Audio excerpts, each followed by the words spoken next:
morning everyone, and welcome back to the channel. So I'm deep in the rainforests of North Yorkshire here. I've just come out to do a bit of work and to chill out for the day, and I wanted to upload a video about my updated wood processing kit that I plan to take with me to Scandinavia on my next visit. If you watched our last couple of series where we head up to Norway and Sweden, you'll have noticed me struggling processing wood. My kit comprised of a backhoe Laplander folding saw and a pack axe, which to be honest was entirely inadequate for the job. So over the past 2 years we've travelled up to Scandinavia in the autumn, around the end of September, the beginning of October. It's a great time of year to travel because the summer tourists have gone and the winter tourists haven't started yet, so you pretty much get the place to yourself. One of the main drawbacks about travelling at that time of year is that it just gets really cold. During the day sometimes it barely gets above freezing, and on the evening it can get down to -6, -7 and beyond. And the biggest problem we encountered was when we ended up getting into camp late, and we would need to process very quickly about 5 hours worth of campfire wood, and that ended up sometimes becoming a little bit tricky, especially when the dark comes in and you're trying to swing an axe, use a saw or walk through a dense forest in the pitch black. It does start to become a little bit dangerous. The crazy thing is we've got loads of extra space in the truck and we can easily carry the extra weight, so there's no real need to kind of persevere with what is essentially backpacking equipment. So I've just added a few different saws and a couple of decent axes to the kit, so hopefully on our next trip up to Scandinavia it will make the wood processing process far more efficient. So my first mission was to upgrade the saw. The little backhoe Laplander folding saw, fantastic for backpacking, but it's not so good if you come across a fallen birch about this size. I mean, it's not particularly big, but trying to get through something like this with a backhoe Laplander, it's really going to test your fitness and your patience. So what I'd done was I actually stuck with backhoe, which is a Swedish company, but these saws are actually made in Portugal. It's just a basic bow saw that I think they're called Ergo Grip. Not very expensive, nothing flash about them. But yeah, this is the 21-inch, I believe. Yep, the 21-inch bow saw, small enough to fit in the back of your truck. Useful saw. But probably my favourite is the 30-inch version, slightly bigger obviously. Probably a little bit more awkward to store in the back of your truck, but this thing, it goes through wood like the proverbial hot knife through butter. So what I'm always on the lookout for when I'm looking for firewood is a decent sized log of a good few inches thickness. This one's probably what, 3 inches thick. It's about 7 foot long. Now something like this would keep you warm for at least 3 hours. So finding a log like this, well, it's like striking gold.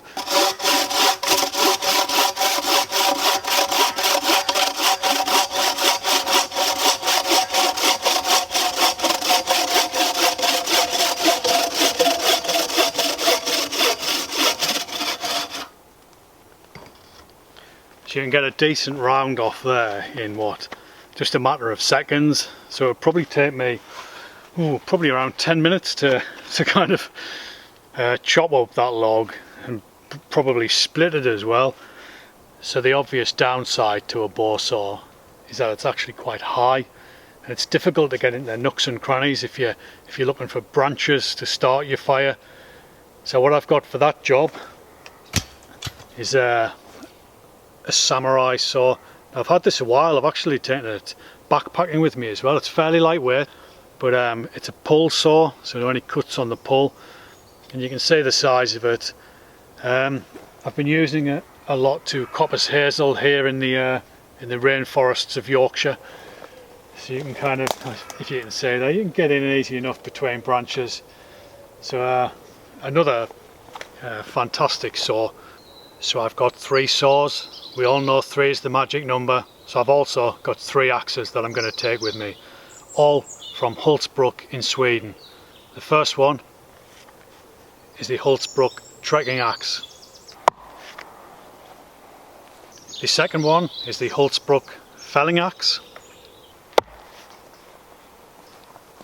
And the third is the Hulsbrook splitting maul. So you'll notice that all three of these axes are made by Hulsbrook. Hulsbrook is the oldest surviving axe forge in Sweden. They've been making axes since the 1690s and they're still producing them today.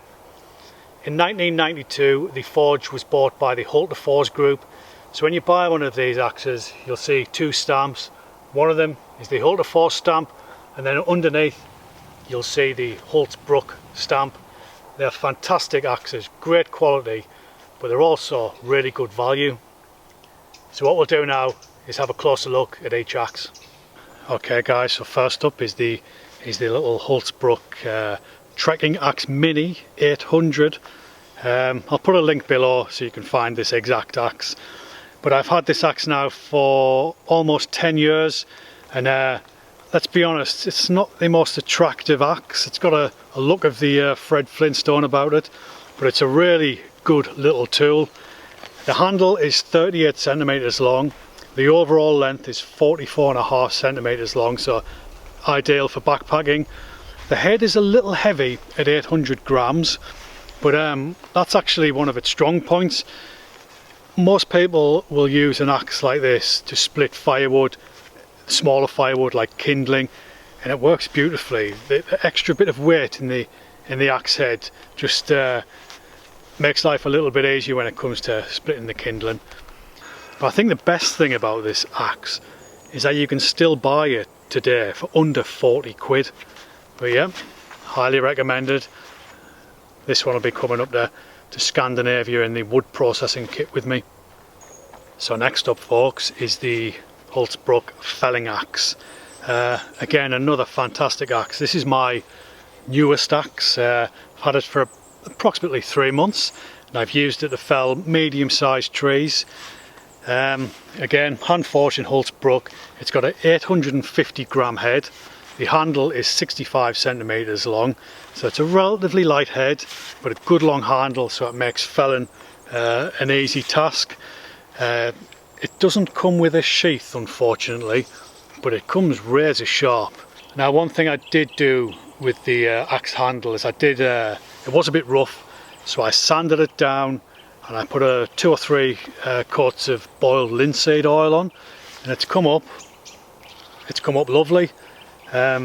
Fantastic little axe. You could possibly use this as a trekking axe. It's light enough, a little bit long though for my liking, but price wise I think £46 I paid for this, and again I mean exceptional value for money. So finally we've got the Hulsbrook splitting maul. Now this is a very heavy tool. Overall weight is around 3.1 kilograms. The head itself weighs 2.5 kilograms. Overall length is 80 centimeters. As you can see, the handle is very straight, and it's a dedicated splitting maul. You can see those big old fat cheeks on it, and I mean it looks more like a medieval. I would go into battle with this thing. It looks like something that you'd find left over on the battlefields of Stamford Bridge or Hastings. It's a fantastic tool, but it makes really light work of splitting big rounds. I mean, often you don't even have to put any force into it at all. You just let the weight of the axe come down and it'll split the wood perfectly. Now, one of the reasons why I am considering taking this up to Scandinavia with me is last time round we were stopping in some of the Dano huts that you find in Sweden and Norway, and they'll often leave lots of firewood around, but because we were travelling so late in the season, all the decent firewood had gone and we were just left with these big hard rounds of wood, which would have been perfect if I could have split them. But I just had, as I've mentioned, my lightweight Helgoverk Black Forest pack axe I think, and I was really struggling to try and get through the wood. But a tool like this, it would just make light work of that job. So I'm figuring that this is probably going to come with me on the next Scandinavian trip. Well guys, if you're still watching, I would genuinely like to offer you my condolences, but hopefully there's somebody out there who's found this video even mildly useful or mildly entertaining. Who knows? But if you are planning a trip up to Scandinavia or any other cold country in your truck or your camper van, it's just a bit of food for thought. Speaking of food, I'm getting hungry, so I'm gonna go and get a fire on and make myself a couple of bacon and egg sandwiches for lunch. So as ever, I'd just like to say thanks for watching, and I'll see you again in the next one.